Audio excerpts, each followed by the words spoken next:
Hello students, this video I am going to make on the sexual reproduction of flowering plants of class 12. Okay, so this video is going to be the last video for this particular chapter. Okay, sexual reproduction in flowering plants. Few small topics are left to do. Okay, few facts, nothing much conceptual uh, topics are there now in this part. Okay, so most of the important concepts that we have already discussed, so we are left with few important things only. Okay, so seed, we're going to start with the topic of seed. Okay, mainly the topic that we are going to discuss is the seed. So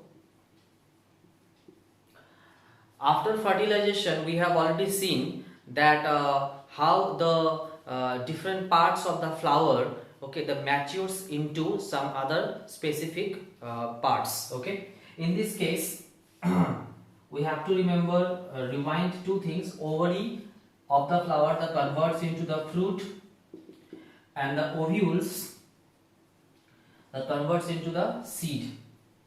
Okay, this is the seed that is our topic today. Okay, so I'm going through some term wise things that are there now left. Okay, so where we see that albuminous and non-albuminous seeds we see here. Okay, first is the albuminous and non-albuminous.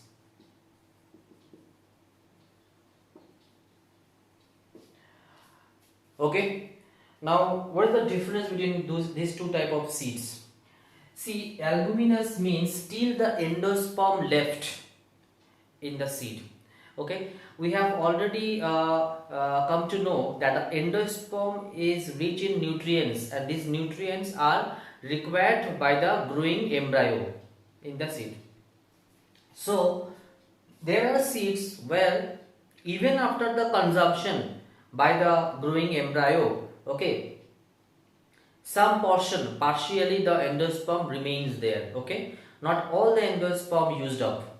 Okay, those kind of seeds are called albuminous seeds. Okay, where in the seed we still see the remnants of or remains of endosperm there. So example of seeds, like in the wheat, we see wheat; in the maize, okay, barley. These are the some examples where we see this albuminous, the endosperm content, they are still there. Now non-albuminous means just opposite, that all the endosperm nutrients are exhausted by the growing embryo. Okay, everything is used up, so nothing left in the seed. That's a non-albuminous seeds. Understood? Few examples we can write about this pea. Also we can, groundnut is another example of groundnut.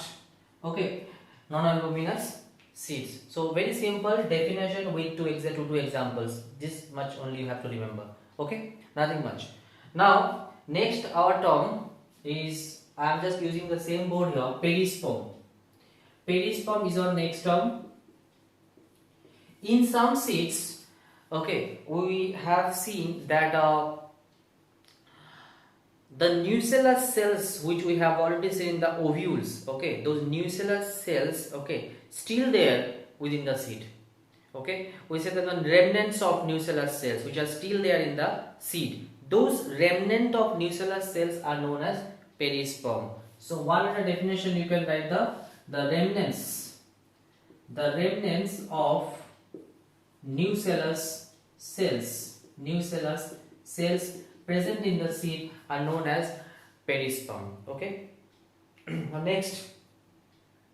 Okay, so this is I am rubbing now. Now we'll talk about I have actually listed the terms that I am going to discuss today. Okay, and so seed, we have the seed. If I see the layers, the seed coat, okay, what happens? Let's see the ovules first. The ovules, we have seen the ovules have walls known as integuments, if you remember. So the outer wall is the outer integument, and the inner wall is known as the inner integument. Okay, outer integument and inner integument. When the ovules mature into seed, okay, then what happens? Then this outer integument matures into testa, and the inner integument becomes the tegmen. Okay, and these two, testa and tegmen, they actually form the seed. It's seed coat. Understood? So the layers that matures and that forms the seed coat. These terminologies are very, very important for you. Now, after this fertilization, when the ovule matures into seed, in the seed we have seen that, if you remember, all the cells were all damaged, deteriorated, if you remember. So the micropylar pore still there within the seed. Okay, so micropylar pore. If you remember the micropylar pore, through which I have shown you the pollen tube enters. Okay, the micropylar pore. So in the seed, still that micropylar pore opening is there. Okay, and there is a particular role of this micropylar pore in that germinating seed. Okay, it helps in germinating seed. So how it helps germinating seed? This micropylar pore. It actually, through this pore, okay, the germinating seeds, mean the cells, the growing cells, they get oxygen. Okay, and also they get water. So water and oxygen mainly, they enters through this micropylar pore into the seed. And we know that these two are very, very important requirement of the growing cells inside the seed. So this is how the micropylar pore still there, that helps the germinating seed to grow, or you can say to germinate. Okay, by providing oxygen and water that enters through the micropylar pore into the seed. Fine. Our next terms that I am going to discuss now. So it is all about seed that I have discussed. Now fruit. Okay, we have seen that three types of fruit, that is there in the syllabus of your syllabus. One is the true fruit. Okay, then false fruit, okay, and then parthenocarpic fruit. Okay, so these three type of fruits are there. One and a definition with the examples are important. That's it. True fruit. Well, we know that ovary of the flower that matures into fruit, right? So when ovary matures into fruit, that fruit is called true fruit. So here what happens? True fruit is something when ovary matures. Ovary matures into fruit, that is called true fruit. Okay. Some examples. Blueberry. Okay, I am giving some examples here. Blueberry is one good example.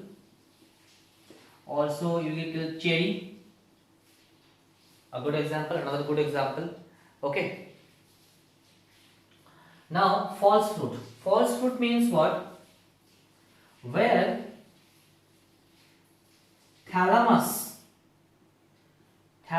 along with the ovary matures into fruit. The swollen part of the pedicel of the flower, that is known as thalamus or receptacle. Okay, when along with the ovary, thalamus also matures into fruit. Okay, that is the false fruit technically. Examples: strawberry, apple, pineapple. Okay, these are some examples of false fruit, where we see the contribution of thalamus along with the ovary. Now parthenocarpic fruit. See, these fruits are normally the fruits that we know that these are resultant of a fertilization. Okay, there is a fertilization event and that leads to the formation of the seeds, the fruits and all. Now there are fruits which form without fertilization. The fruits which form without fertilization. The parthenocarpic fruits is actually, the term came from the process of parthenogenesis. Okay, it's a process where the seed is, the fruit is formed without the fertilization. Male gamete fusion, male and female gamete fusion does not take place. Those kind of fruits are called parthenocarpic fruit. Okay, these are actually seedless fruits. Okay, examples of parthenocarpic fruit: banana. Then you can say grapes. Okay, these are some of the examples of parthenocarpic fruit. Okay, seedless fruits. Now the next, again, two terms left. These are, the first is the apomixis and polyembryony. Now apomixis and polyembryony. Let's talk about the apomixis first. Apomixis is a type of parthenogenesis. Okay, let's discuss about a little bit.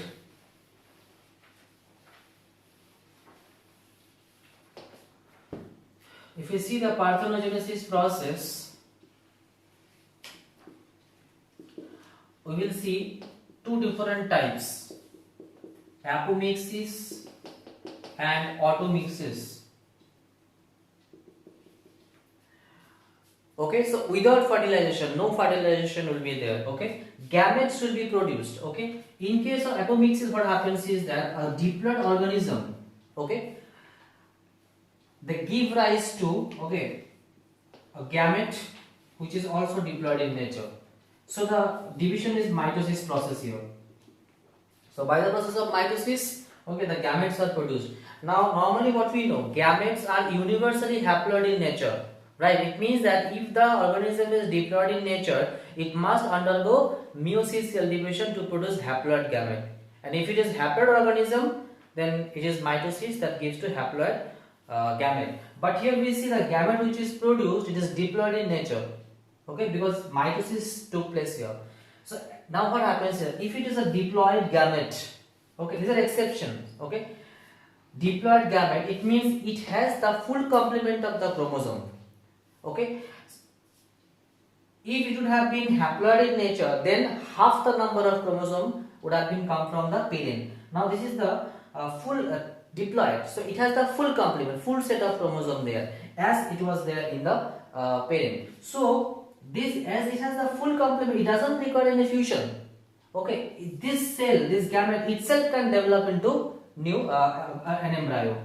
Okay, so whatever the requirement of embryo, the set of chromosome, full set of chromosome is required, that is present in the gamete.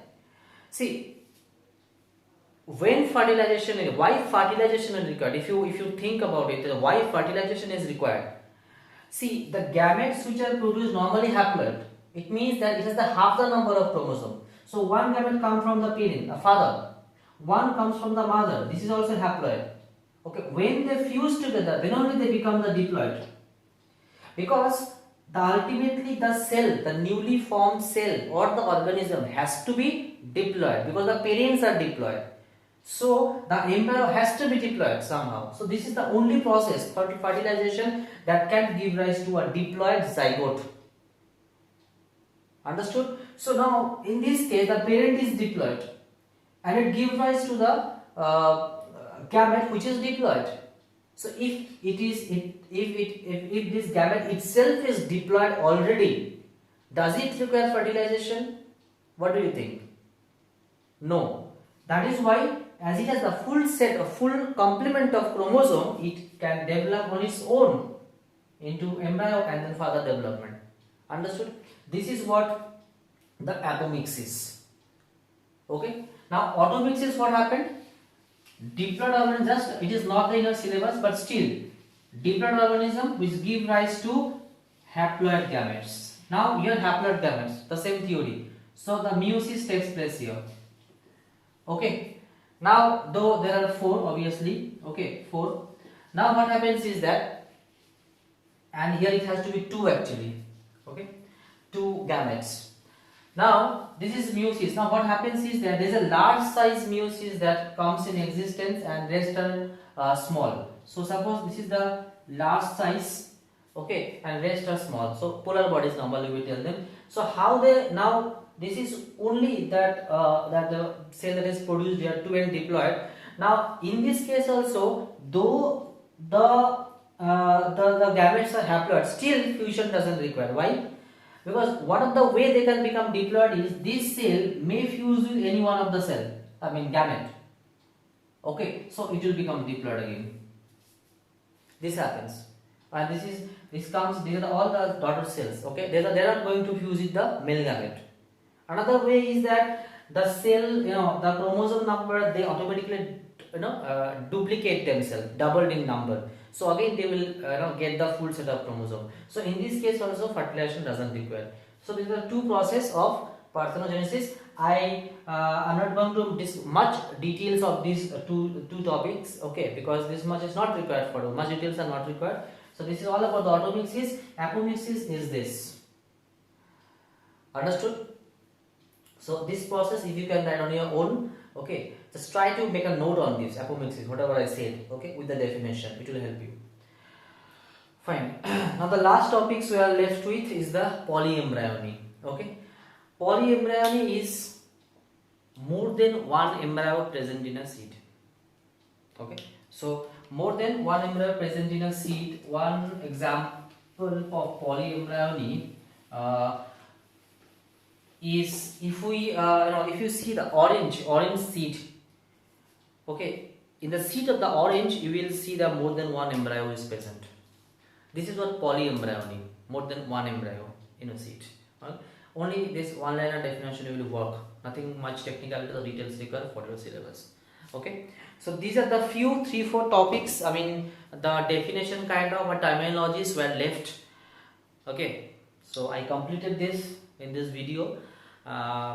You can understand that I did not discuss in details much of this terminology because these are not required for your syllabus. Okay, whatever the things I discussed with you, okay, in this video on those some selective terminologies is more than enough. Okay, only 1 marks 2 marks questions may be asked, definition with examples, that's it. No detailing, no explanation will be required, no question will be coming on this. Okay, so this is the last video of the sexual reproduction of flowering plants. So whatever we have discussed in this video, in this all the video of this chapter, I am sure that okay, all the important things I have covered. Still if something is left, please do write to me, I will definitely discuss on that topic. Okay, and I believe that whatever we have discussed, it will cover all the concept knowledge regarding this topic, and this is going to help you a lot in the examination. Okay, so make note out of all my videos. Okay, it itself is going to help you in the examination and throughout the year also for the growth of your understanding and knowledge. Okay, in my next video I am going to start with the next chapter, that is human reproduction. Okay, so thank you so much and wait for my next video. Thank you.